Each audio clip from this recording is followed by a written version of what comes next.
alligators, what's up? It's Allie Hardesty, and today I'm going to be talking about some YouTuber conspiracy theories. These are my absolute favorite because, like I've said in many other videos, I don't watch TV necessarily, I just watch YouTube. I watch a lot of YouTube actually, and these include some of my favorite YouTubers or YouTubers that I watch on a regular basis. I just want to make a disclaimer that these are just conspiracies, and in fact, a couple of these conspiracies I am going to be saying that I don't actually think they're true at all. I believe that a couple of these are debunked, like we've pretty much established at this point that they are just theories, nothing more. But a couple of these I actually do believe to have somewhat of truth to them because it just doesn't add up, it doesn't make any sense, and I believe that there is more to the story. But that is for you guys to decide, so be sure to leave your opinions in the comment section below, and let's get into the video. The first YouTuber or YouTuber conspiracy theory we're going to be talking about today is a guy named Tai Lopez. Many of you may know him from his viral video, or ad I should say, where he's like, just bought this new Lamborghini, but you know what I like more? Knowledge. That ad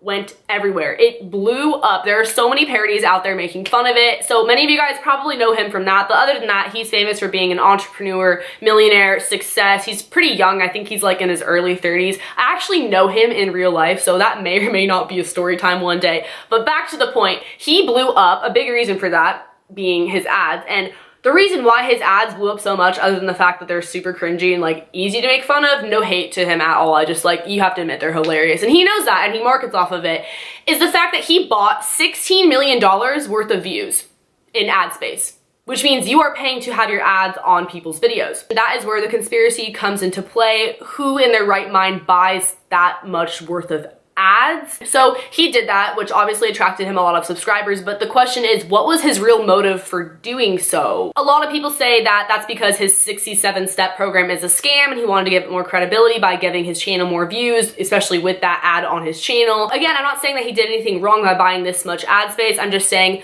who in their right mind does that? I get that you're a millionaire, but like $16 million, that is still a lot of money, even to a millionaire. Like, that's a lot of money.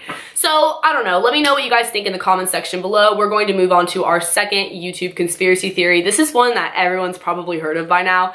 Marina Joyce and her kidnapping conspiracy. I promise I'll get to the other ones after this, but we need to touch on this because this was crazy over the summer. I remember when this blew up, everyone was like, hashtag save Marina Joyce. So if you don't know what I'm referring to, she is a beauty vlogger out in the UK. She has well over 2 million subscribers, but before this conspiracy blew up, like around that time, she had less than 1 million. So I mean, she literally blew up on the internet because of this thing going viral. And the theory was that she was kidnapped, or that her boyfriend was holding her hostage, somebody was forcing her to make YouTube videos. It sounds insane, like when you first hear about it, you're like, there's no way this is real, but there was a lot of evidence to back this up, including subliminal messages in her YouTube videos. People were saying that she started to act different on camera, almost like her content was forced, or somebody was making her film these videos, just not really herself, like she wasn't all there. Also, in some of her videos, you could hear somebody or her whisper help, and she was doing sign language, which I can't do sign language, obviously, which were indicating different things. Like, for example, she was telling people to come to her meetup in a really sketchy part of the United Kingdom, and then it was at 6:30 in the morning, and then in the video she was signing like not to go, and then on Twitter she was saying things like, hope everyone likes pancakes, aka help, like the capital H in hope, the capital E in everyone, you get the idea. Just a lot of things like that, and we're like, girl, are you trying to get us to call the police? Like, I don't know. The police actually ended up going to her house and she appeared to be fine, but people were still saying that ISIS had abducted her, that the police were lying, and then in her tweets, it was really confusing because she would like people's tweets where they were like, if you're not okay, like this tweet. A lot of people think that this was a publicity stunt. She claims that it was a publicity stunt done by her viewers, that just one thing led to another, and it got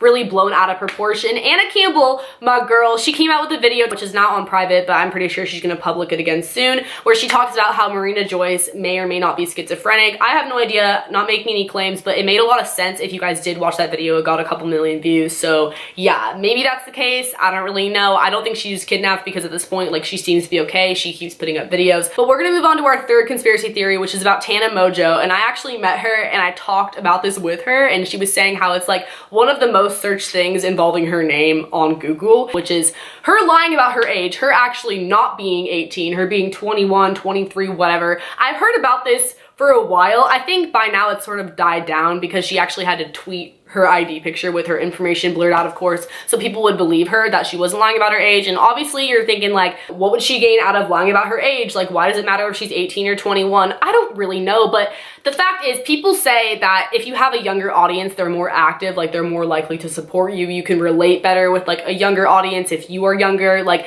on YouTube, if you're like 24, you're considered ancient, and that's just how it is. I don't know. People think that if you're younger, you can convince your parents to buy merch, to buy tour tickets, and you're just more active on fan pages and things like that. I do have a lot of younger viewers. I mean, I call you guys my alligators for Pete's sake. So I remember in the beginning, I was getting a lot more active on Instagram than like other YouTubers, so to speak, just because of that. So like, I kind of see how that would be a thing, you know, but like, I think her audience is like really widespread at this point. But anyways, people think that she lies about her age for a few reasons. For example, she graduated online school. Like she didn't graduate with her class. Like she graduated early online school. And some people are like, oh yeah, show us the receipts. Like, did you really graduate online school? Like, that's not adding up. You might have just graduated the year before and you're lying about what class you were in. So that's one reason why people think that she's actually like 21 or older. Another reason is that she participates in that she goes to a lot of raves, and raves are so much fun. A lot of the lit raves, they're like 18 plus. EDC, for example, I believe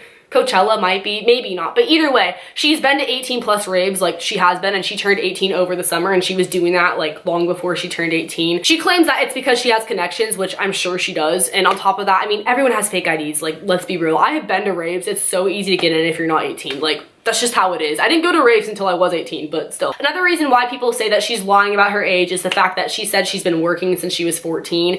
And she's cleared this up by now, saying that she had a work permit. That's why she did that. But people were saying like, oh, actually in the state of blah, blah, blah, you can't work until you're this age, or you can't work that many hours until you're this age. And just people trying to basically prove her wrong with the law, because it obviously isn't common for people to work that young. Like, I don't know, at least in America, I feel like people don't work until they're like 16-ish, unless it's like a family business or babysitting, things like that. But she was working at PacSun. So yeah, that's sort of debunking that theory that she actually is how old she says she is, which is 18 years old. We're gonna move on to our fourth conspiracy theory, which is about FouseyTube. I don't know if I just pronounced that right or not. FouseyTube, he's a prank channel on YouTube. He's really popular. He has like, I don't know, 9 million subscribers or something insane like that. But anyways, this happened early 2016. You guys probably know what I'm going to talk about. And obviously this conspiracy has been debunked at this point, but there's like more to it I just want to add. Many of you guys may remember when RiceGum punched him in the face and that video went viral, and then he came out saying that it was a publicity stunt. He says that the motive behind him doing that, because they were in on it together, like they planned that whole thing out and they like were collabing together in a way to like do that, was because he wanted to make a statement saying drama channels are really negative. If there's any sort of drama on the internet, it gets all the views, it gets all the attention. He's saying how it's really negative and we shouldn't be doing that because a lot of it isn't worth our time. Just like that, it was planned out. Like they actually staged the fight. So obviously he exposed himself, he put it out there, and everyone's like, oh, that's a good point. That video blew up, it went viral, it got so much attention. But the thing that I have to add to this is that I think it was actually like self-promo for his new movie, because right after that, he put out the official trailer to the movie he was in with a bunch of other big stars. So come on, like, do you think he just randomly did that? I don't know. I'm kind of 50-50 on that one. And again, there's nothing wrong with that. Like, it's business, it's smart, but it was just kind of too perfect timing, you know what I mean? This brings us to our fifth and final conspiracy theory. I saved this guy for last because honestly, like, I feel like he's kind of the most irrelevant one at this point, and I think what he did is like the shadiest, because I actually believe this happened. Like, I really, really do. That is Rich Kids TV, and you guys might know where I'm going with this, and I'm gonna get really sort of ranty. I think this is super messed up if this happened, but again, it's all speculation. Like, who really knows? Basically, this guy, this prankster on YouTube, he said that he was holding a raffle, kind of like a giveaway, but basically you buy tickets to enter the raffle, and like you know what a raffle is, right? Through a PayPal link, mind you, like kind of sketchy. Each ticket that you bought was $1, and it all accumulated to be around $100,000. That's like what people are estimating at this point. He did actually include a picture where it was like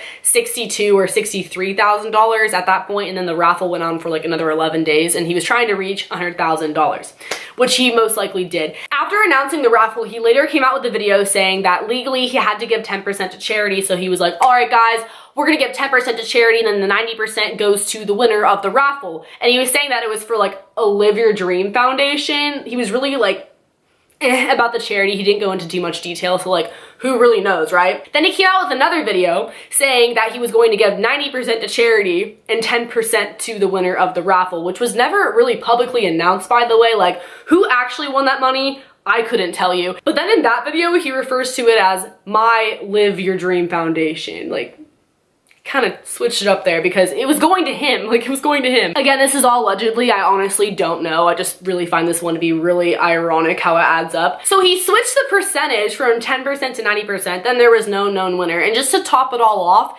he buys a brand new red Corvette, is posting pictures in it, making videos in it. Like, where did you get that money though? You know, that one kind of speaks for itself. So let me know what you guys think in the comment section below. If you guys want more conspiracy theories, be sure to give this one a thumbs up. That way I know to make more. Like, the videos with hella thumbs ups, like, I make more of them. And a lot of the time it's story times, but sometimes it's other videos too. So like, let me know, because these